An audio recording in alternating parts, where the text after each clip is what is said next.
السلام علیکم ورحمۃ اللہ وبرکاتہ۔ ناظرین، آج ہم ایک نئی ویب سیریز اسٹارٹ کرنے جا رہے ہیں جس کا تعلق محرم شریف سے ہے۔ محرم شریف اسلامی سال کا پہلا منتھ ہے۔ یہ بھی ایک عجیب اتفاق ہے کہ آخری مہینہ بھی قربانی کا یعنی ذوالحجۃ الحرام کا، جس میں سیدنا ابراہیم علیہ الصلاۃ والسلام کا اپنے بیٹے کو قربانی کے لیے پیش کرنا، پھر اس کی جگہ دمبا ذبح ہونا اور اس کی یاد میں ہر سال تمام مسلمان قربانی کرتے ہیں۔ پھر 18 ذوالحجہ مسلمانوں کے تیسرے خلیفہ عثمان غنی رضی اللہ تعالیٰ عنہ کی انتہائی مظلومانہ شہادت، اور پہلی محرم مسلمانوں کے دوسرے خلیفہ فاروق اعظم رضی اللہ تعالیٰ عنہ کی شہادت، اور 10 محرم مسلمانوں کے چوتھے خلیفہ مولا علی کرم اللہ تعالیٰ وجہ الکریم کے شہزادے پیارے آقا صلی اللہ تعالیٰ علیہ وسلم کے نواسے امام حسین رضی اللہ تعالیٰ عنہ کا گھر والوں سمیت اسلام کے لیے گھر لوٹانا۔ گویا اسلامی سال کا پہلا مہینہ بھی قربانی اور آخری مہینہ بھی قربانی کا ہے۔ 1400 سال سے زیادہ کا عرصہ گزر گیا، لیکن اس کے باوجود بھی شہادت امام حسین کا ذکر آج بھی زندہ ہے۔ اس کی شہرت اور تذکروں میں آج تک کمی نہیں آئی ہے۔ یہ پھیلتا ہی جا رہا ہے، بڑھتا ہی جا رہا ہے، یہاں تک کہ حسینیت ہر طبقے میں حق اور یزیدیت ہر طبقے میں فتنہ و فساد کی علامت بن گئی ہے، یعنی یہ ایک نشانی بن گئی ہے۔ اہل محبت مسلمان ہر سال محرم الحرام کے مہینے میں مختلف انداز سے اس واقعے کی یاد تازہ کرتے ہیں۔ صحابہ کرام اور اہل بیت سے اپنے اپنے انداز میں محبت کا اظہار کرتے ہیں۔ شہادت امام حسین کا واقعہ ہم ہر سال سنتے ہیں اور ان کی بہادری کے تذکرے بھی کرتے ہیں۔ اہل بیت کے دیوانے ان کی قربانیاں سن کر ان کے دین اسلام کی عظیم خدمت کو یاد کرتے ہیں۔ اس ویب سیریز میں ہم شہادت امام حسین کے بعد پیش آنے والے واقعات اور کربلا سے متعلق واقعات بتائیں گے۔ آج کی ایپیسوڈ سٹارٹ کرتے ہیں۔ نبی کریم صلی اللہ تعالیٰ علیہ وسلم سے جس کو بھی تھوڑی سی بھی محبت اور نسبت ہو جاتی ہے، اس کی قدر و منزلت یعنی اس کی امپورٹنس بہت زیادہ بڑھ جاتی ہے۔ پیارے آقا صلی اللہ علیہ وسلم کے ساتھ اگر کسی کو صرف اتنی سی نسبت حاصل ہو کہ وہ ان کے مبارک شہر یعنی سٹی مدینہ میں رہنے والا ہے، تو اس کے بارے میں حدیث شریف میں ہے کہ جس نے اہل مدینہ کو ظلماً ڈرایا، اللہ پاک اس پر خوف ڈالے گا اور اس پر اللہ پاک کی اور ملائکہ کی اور سب لوگوں کی لعنت۔ اور ترمذی کی حدیث ہے کہ حضور صلی اللہ تعالیٰ علیہ وسلم نے ارشاد فرمایا کہ جس نے عربوں سے بغض رکھا اس کو میری شفاعت سے حصہ نہیں ملے گا۔ اتنا سا تعلق کہ ایک شخص عرب کا رہنے والا ہے، اسے صرف یہ چیز اتنے بڑے مرتبے پر پہنچا دیتی ہے کہ اس سے خیانت کرنے والا حضور صلی اللہ علیہ وسلم کی شفاعت و محبت سے محروم ہو جاتا ہے۔ تو جس حسین کو پیارے آقا صلی اللہ علیہ وسلم کا بہت زیادہ قرب ملا، نبی پاک نے ان کی محبت کو اپنی محبت کہا، انہیں اپنا پھول کہا، ان کی شان و قدر و منزلت کس قدر زیادہ ہوگی۔ ایک اور موقع پر نبی پاک صلی اللہ علیہ وسلم نے امام حسن اور امام حسین کا ہاتھ پکڑ کر فرمایا کہ جس شخص نے مجھ سے محبت رکھی اور ان دونوں سے اور ان کے والد اور والدہ سے محبت رکھی، وہ میرے ساتھ جنت میں ہوگا۔ تو اہل بیت کے فضائل بکثرت ہیں، اور یہ بھی انہی آل رسول کی شان ہے کہ باطل کے آگے سر کٹوا دیا لیکن سر جھکایا نہیں۔ امام علی مقام امام حسین رضی اللہ تعالیٰ عنہ کی ذات اب رہتی دنیا تک کے لیے ایک پہچان بن چکی ہے۔ امام علی مقام امام حسین رضی اللہ تعالیٰ عنہ کی شہادت کے بعد بہت سے ڈیفرنٹ اور اسٹرینج واقعات دیکھے گئے۔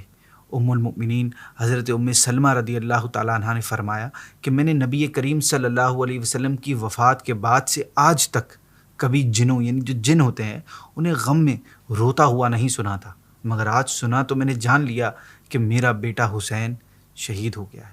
میں نے اپنی خادمہ کو باہر بھیجا کہ معلوم کریں، تو پتہ چلا کہ حضرت امام علی مقام شہید ہو گئے۔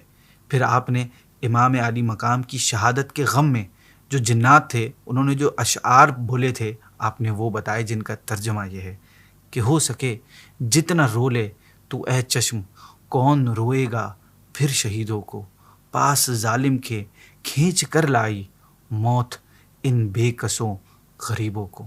اس ظلم اور سنگ دلی پر زمین کانپ اٹھی، عرش الہی تھر تھرا گیا، زمین و آسمان خون کے آنسو روئے اور جن و انس میں صف ماتم بچھ گئی۔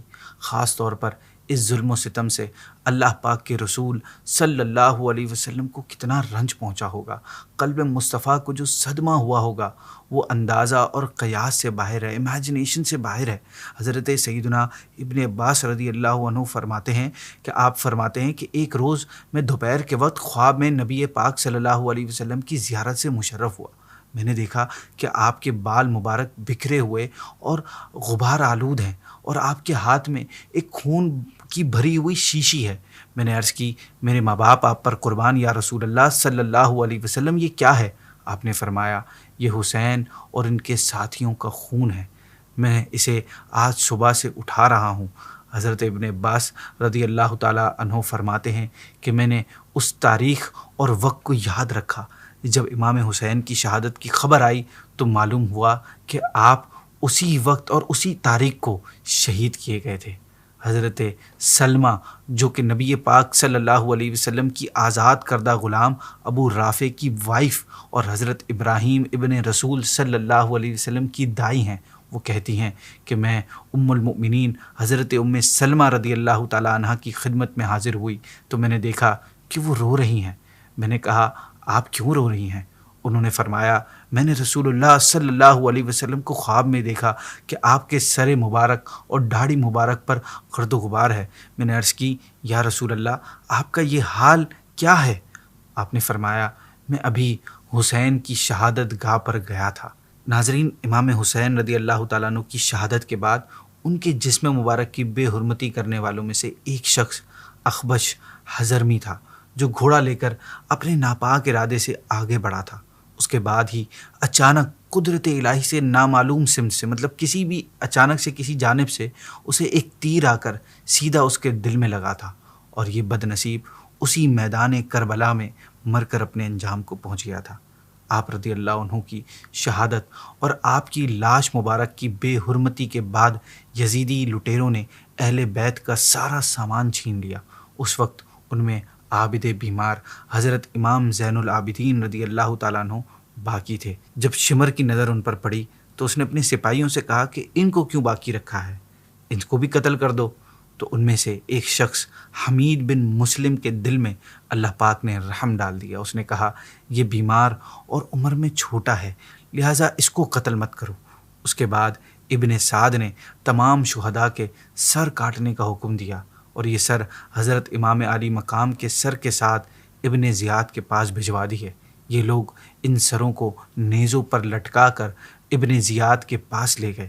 خود ابن سعد اس روز کربلا میں رک گیا اور 11 محرم کی صبح اپنی فوج کے تمام مرے ہوئے کو جمع کیا اور ان پر نماز جنازہ پڑھی اور دفن کر دیا، مگر شہداء رائے حق کے جسموں کو ایسے ہی بغیر کفن کے پڑے رہنے دیا۔ بقیہ قافلے والوں کو قیدی بنا کر کوفہ روانہ کر دیا۔ سر وہ ہے جو کٹے اسلام کی خدمت کے لیے، آبرو وہ جو گھمے دین کی عظمت کے لیے، جو کہ آغوش پیمبر میں پھلا پھولا تھا، کربلا میں وہ کٹا دین کی حفاظت کے لیے۔ استقامت پہ فدا ہیں تیرے اے دست حسین، نہ گیا ہاتھ میں بے دین کی بیعت کے لیے۔ جب عمر بن سعد کربلا سے چلا گیا تو قبیلہ بنی اسد کے لوگوں نے آ کر شہداء کی نماز جنازہ پڑھی اور حضرت امام حسین اور ان کے تمام ساتھیوں کے جسموں کو دفن کر دیا۔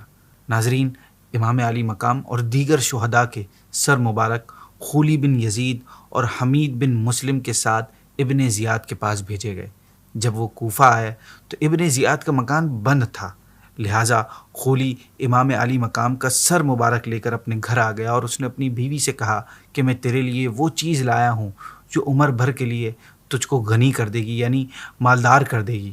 اس نے پوچھا کیا ہے؟ کہا حسین کا سر۔ وہ بولی برباد ہو جا تو، لوگ سونا چاندی لے کر آتے ہیں اور تو رسول خدا کے بیٹے کا سر لایا ہے۔ اس نے طیش میں آ کر کہا کہ خدا کی قسم میں تیرے ساتھ کبھی نہ رہوں گی۔ ناظرین، یہ خاتون بتاتی ہیں کہ میں نے رات بھر دیکھا کہ ایک بہت بڑا نور ہے جو آپ کے سر مبارک سے آسمان تک بلند ہو رہا ہے اور سفید یعنی وائٹ پرندے سر اقدس پر قربان ہو رہے ہیں۔ ناظرین، آج کے لیے اتنا ہی، اس سے آگے کے واقعات انشاءاللہ اگلی ایپیسوڈ میں سنیں گے۔